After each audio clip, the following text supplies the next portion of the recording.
तो अब देखिए ये हालात ये हैं कि हॉर्मूज ब्लॉक है।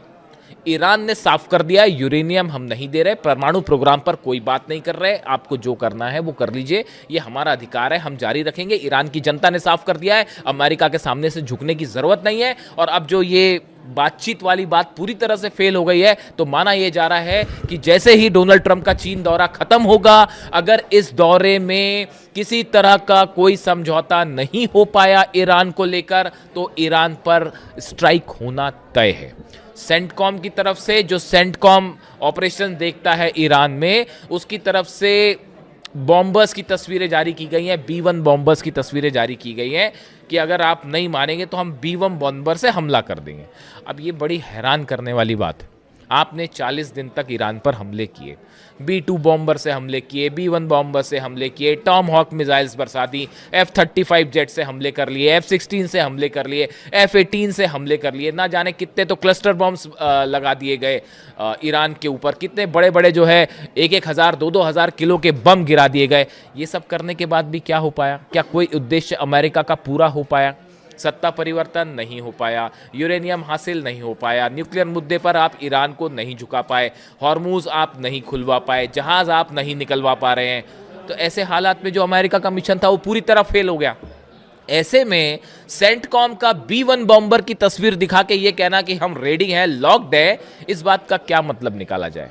ईरान भी तैयार है इसके लिए, ईरान की सेना ने भी ऐलान कर दिया है, ईरान में बड़ी जंग की तैयारी चल रही है। ईरान ये मान के चल रहा है कि बातचीत फेल है और अब फिर से हमला होना तय है। अब ये हमला अमेरिका करता है या इजराइल करता है, इसका इंतजार है।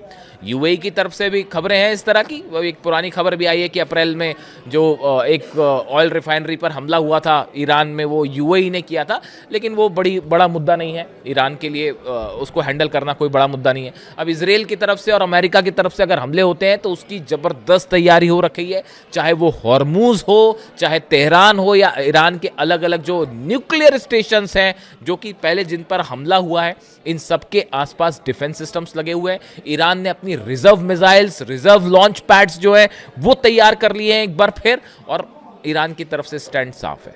और इस बार बताया जा रहा है कि जो नए सुप्रीम लीडर है मुश्तबा खामेनी, अब इन्होंने, इनकी हालत अब पहले से कहीं बेहतर बताई जा रही है। इनके ऊपर अटैक जो हुआ था उसमें बताया जाता है, इस तरह की खबरें थी कि वो घायल है, लेकिन अब बताया जा रहा है कि उनका स्वास्थ्य तेजी से ठीक हो रहा है और अब उन्होंने आर्मी के, ईरान के IRGC के जो ऑपरेशंस हैं उनको अपने हाथ में ले लिया है। IRGC चीफ, मैं बार बार इस बात को कह रहा हूँ, अहमद वाहिदी साहब एक ध्रुव है वहाँ के, मुश्तबा खामेनी दूसरे ध्रुव हैं और तीसरे हैं अब्बास अराक्ची। ये तीनों के बीच बेहतरीन कोऑर्डिनेशन है और इन्हीं के तीनों के सलाह मशवरे से ईरान अपने अलग स्टैंड तय कर रहा है। अब देखिए अब्बास अराक्ची साहब से चूंकि मैंने शुरुआत किया था, इस आपको लेकर एक पोस्ट किया है। उन्होंने लिखा है, बातचीत की मेज पर 20 साल, म्यूनिक 2006 से तेहरान 2026 तक। डॉक्टर अब्बास अराक्ची बातचीत का चलता फिरता विश्वकोश है, इसे कहते हैं असली खिलाड़ी, बाकी सिर्फ फील्डिंग कर रहे हैं। देखिए ये अच्छा पोस्ट है ईरान मिशन ने जो अब्बास अराक्ची साहब को लेकर कहा है। आप देखिए इनका जो रेफरेंस है वो 2006 में जब परमाणु विवाद की शुरुआती दिनों में ईरान का जो कूटनीतिक पक्ष उन्होंने रखना शुरू किया था वो 2006 से शुरू हुआ।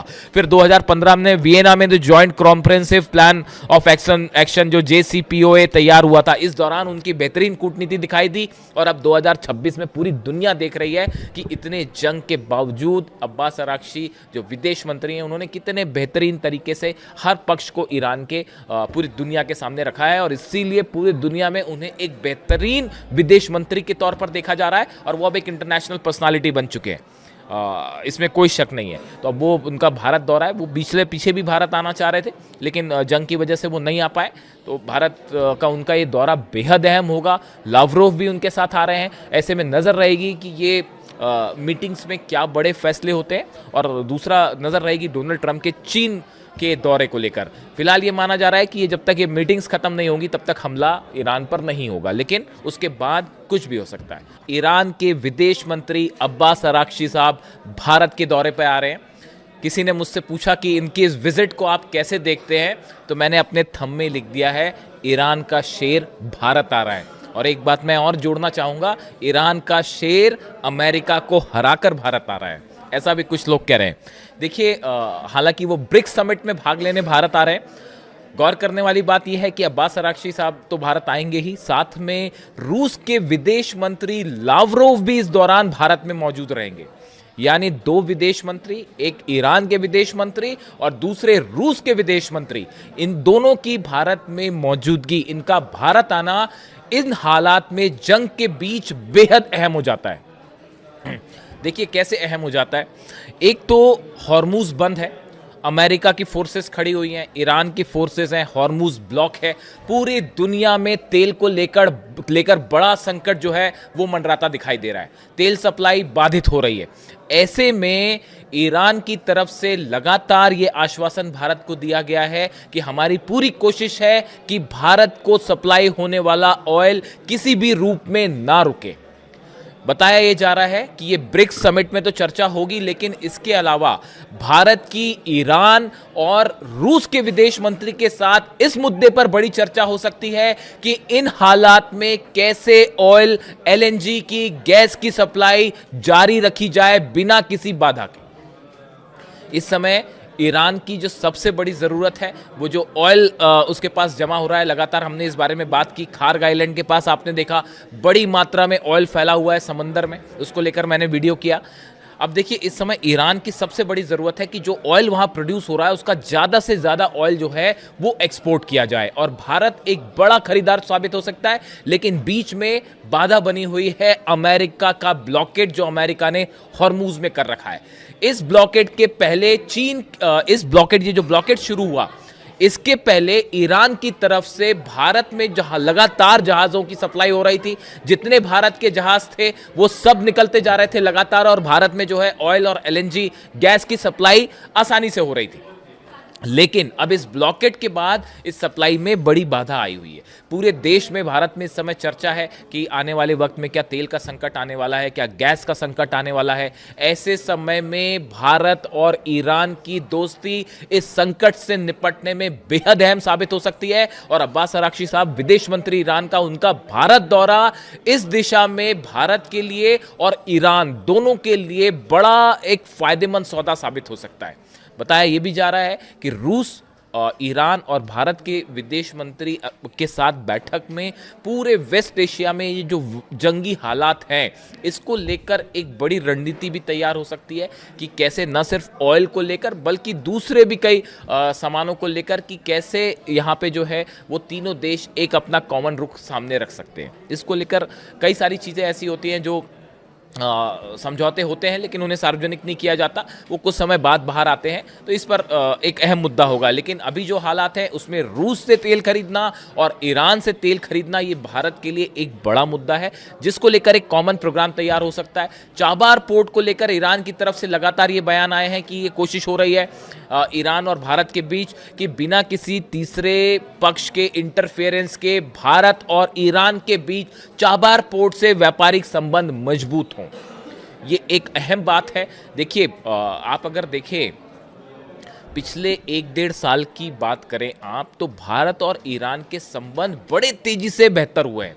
खास तौर पर ईरान पर जब से हमला हुआ उसके बाद से आप देखें 12 दिन की जो जंग हुई उसके बाद एससीओ की समिट में भारत ने ईरान का साथ दिया है, इजराइल की आलोचना की। उसके बाद यूनाइटेड नेशंस में ईरान के खिलाफ एक प्रस्ताव लाया गया था, भारत ने उसका भी विरोध किया है।